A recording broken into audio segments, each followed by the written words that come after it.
2024 चल रहा है, ज़ाहिर है बहुत तेज़ी से दुनिया तरक्की कर रही है, साइंस तरक्की कर रही है। और सबसे ज़्यादा जो पैसों की इंक्रीज़ या इंसान जो अमीर हो रहा है वो हो रहा है सूद से। ज़ाहिर है जगह जगह बैंक खुल गए हैं, बहुत आसानी से आप अपने पैसों को डबल कर सकते हो। जैसे किसी के पास 40 लाख रुपए आ गए, किसी की गवर्नमेंट नौकरी है, रिटायरमेंट हो गई, रिटायरमेंट में पैसा मिला, उसने बोला यार इधर उधर फंसाने से अच्छा है नुकसान ना हो जाए मुझको, कर ख़रीद लिया, कोई कोई भी मामला होगा उसमें उसको नुकसान ना हो जाए, मेरे पास कम से कम पैसा तो आए महीने का।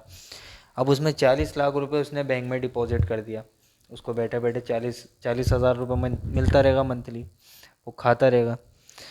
तो दानिश भाई, अब हम इसको कहते हैं सूद, बैंक के मामलात सूद हैं।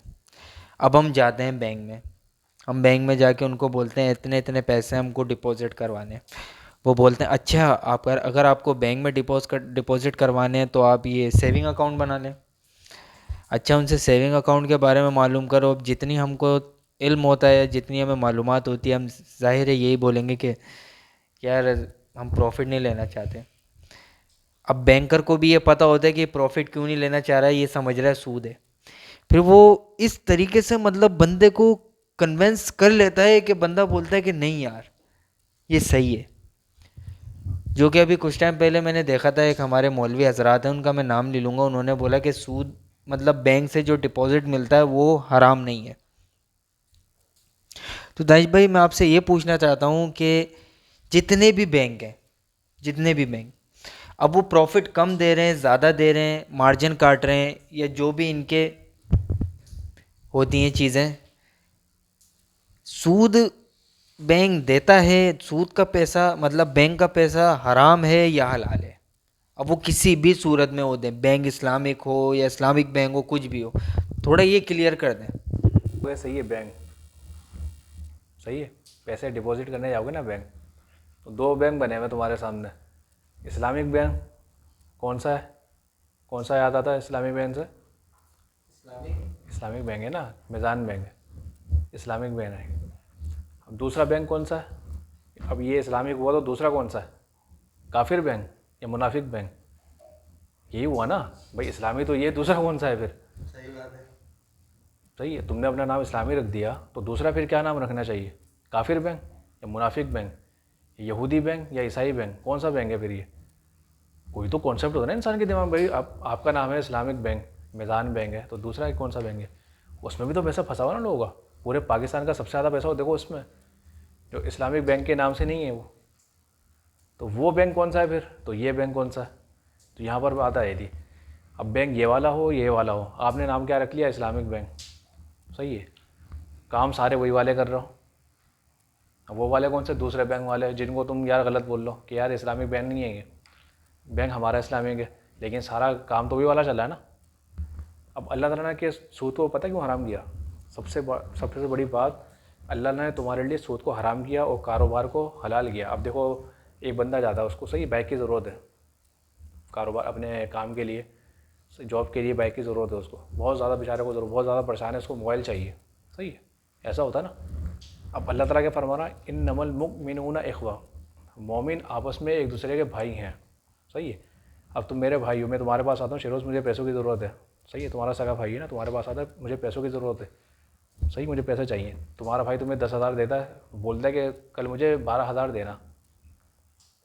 ये अच्छी बात है बुरी बात है कि भाई इस तरह कर रहा है? तो सारे मोमिन जब एक होंगे, सही है, किसी की ज़रूरत पे अगर वो पैसे रखेगा तो वो कहाँ से भाई है? वो तो गुनहगार है, वो तो फ़ायदा उठा रहा है ना किसी का,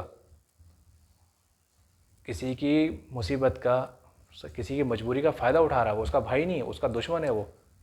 इस वजह से अल्लाह ताला ने हराम किया उस चीज़ को कि मोमिन जब किसी की मदद करता है ना, सही है, तो जाहिर सी बात है फिर वो आपस में भाई हैं। तो अल्लाह ताला ने इसलिए हराम किया, तो इसलिए हराम किया सूद को कि किसी की मदद करो। सही है। अब देखो ना, ज़कात का सिस्टम अल्लाह ताला ने बनाया, नमाज के वाकई मुसला वातु ज़कात, नमाज़ पढ़ो ज़कात दो, नमाज़ पढ़ो ज़कात दो। अब किसी की मजबूरी है, वो आपके पास जाता है कि अगर मुझे बाइक चाहिए, वो आपसे इतने पैसे ऊपर रख लेगा, वो बेचारा वैसे ही परेशान है, परेशानी में ही आएगा ना कोई, या खुशी खुशी आएगा कोई। तो पूरे पूरे माशरे इसमें फंसे हुए अब कोई बेचारा मोबाइल ले रहा है, कोई एसी ले रहा है, कोई क्या, कोई गाड़ी ले रहा है, सब सूद पे पैसे उठा रहा है। तो हमें अच्छा भी लग रहा है, अच्छा लगना शुरू हो गया, क्योंकि इंसान को थोड़ी सी कभी जलन होती है ना, तो उस पर वो खारिज करता है ऐसे ना, थोड़ी सी खारिज करता है, फिर उसको और ज़्यादा खारिश से अच्छा लगना शुरू हो जाता है, फिर करते करते फिर उसको मज़ा आना शुरू हो जाता है खारिश में। वो खारिश उसके लिए नासुर बन जाता है। फिर वो हमारे साथ भी ऐसी हो, हल्का सा खारिश लेगी, करते करते करते वो हमारे अंदर नासुर बन गया, कैंसर बन जाता है ना, कैंसर वो बन चुका है। वो कैंसर का इलाज भी नहीं है अब कोई। इस वजह से अल्लाह ताला ने सूद। और दूसरा क्या बड़ी वजह, अगर कोई बंदा अगर सूद लेता है, सही है, आपने जैसे गाड़ी उठा ली सूद पे ना, 5 करोड़ की, 10 करोड़ की, जो उसका हर्जाना है ना, वो पता है कौन देगा? गरीब बंदा। उस पर उसका बोझ पड़ेगा, क्योंकि फ़िलहाल तो आप गाड़ी चला रहे हो ना, कोई तो उसको पे कर रहा है ना पीछे से, पेमेंट कोई तो कर रहा है ना उसको। कौन कर रहा है? वो बैंक कर रहा है। बैंक करेगा जब, बैंक कैसे वसूल करेगा? टैक्स के ज़रिए। पूरे पूरे माशरे इस वजह से ख़राब हुए हैं। कोई तो एक चीज़ की पेमेंट करेगा ना। अब कोई एक बात है, आटा ले जाता है, सही है, 100 किलो आटा ले जाता है, सही है, और पैसे कितने देता है वो? आटा है 1 लाख का, पैसे कितने देता है? 2,000 रुपये। तो बाकी जो है 98 है, वो कौन देगा? कोई तो दे रहा है ना पीछे से, कौन दे रहा है वो?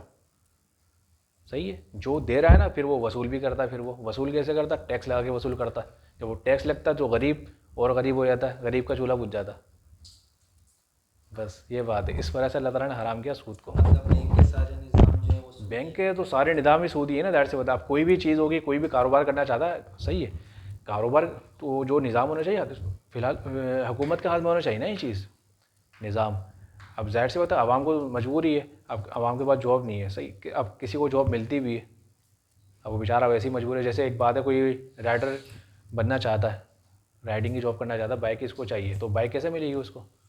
बिला सूद तो नहीं मिलेगी ना, सूद देना पड़ेगा उसको, सही है। वो बेचारा वैसे ही परेशान है, फिर वो उसका कर्जा भी उतारेगा। मतलब किस्तों की चीज़ें भी हराम है। किस्तों की चीज़ें हर तो सूद है ना, ये सूद पे तो आ गई। शुरुआत तो यहीं से होती है ना, वो किस्त क्या है? वो सूद, वो इसी चीज़ की तो है वो सूद, कि बिला किसी गरज से अगर कोई किसी को पैसे देता है तो उसकी मदद करता है, वो उसकी नेकी है, उसका सवाब अल्लाह ताला देगा उसको, समझे? उसका सवाब अल्लाह ताला उसको देगा। लेकिन अगर वो बोलता है कि मैं दुनिया में ले लूँ, तो वो कैसे लेगा? वो सूद के ऊपर से एक्स्ट्रा पैसे लगाएगा ना, वो है सूद जो वो ले रहा है। बैंक भी ये कर रहा है कि बैंक कैसे ले रहा है भाई? बैंक, कोई कंपनी खुलती है ना, सही है, तो बैंक उसको देता है पैसे उठा के। किसके पैसे देता? आपके पैसे देता है वो कंपनी को। जो उसमें जो शेयर्स आएगा ना मार्केट में, सही है, तो वो आपको डिपॉजिट करता रहेगा। अगर उसका नुकसान हो जाएगा ना, बैंक कंपनी का जैसे नुकसान भी हो जाता है ना, तो लेकिन आपको उसके पैसे मिलते रहेंगे। वो तो बेचारा, उसको तो हो गया नुकसान कंपनी का, कंपनी बंद भी हो गई, लेकिन वो नुकसान उसका पूरा करेगा जैसे भी। वो हुकूमत की जिम्मेदारी कैसे पूरा करवाएगी? इस्लाम इस चीज़ को मना करता है। अगर किसी का नुकसान हो गया तो उसका साथ दो, बजाय ये कि उसके ऊपर मुसल्लत कर दो तुम। अगर कोई कर्ज भी देता है ना किसी को, तो उसको टाइम दो, ऐसे ही है ना, उसको थोड़ा सा टाइम दो, तो अल्लाह ताला उस पर रहमत करता है, जो उसको टाइम देता है। ये इस्लाम का निज़ाम है, भाई बंदे का निज़ाम है, और मोमिन का निज़ाम है, इस तरह जो इस तरह चल रहा है दुनिया में, तो अल्लाह ताला ने बताया।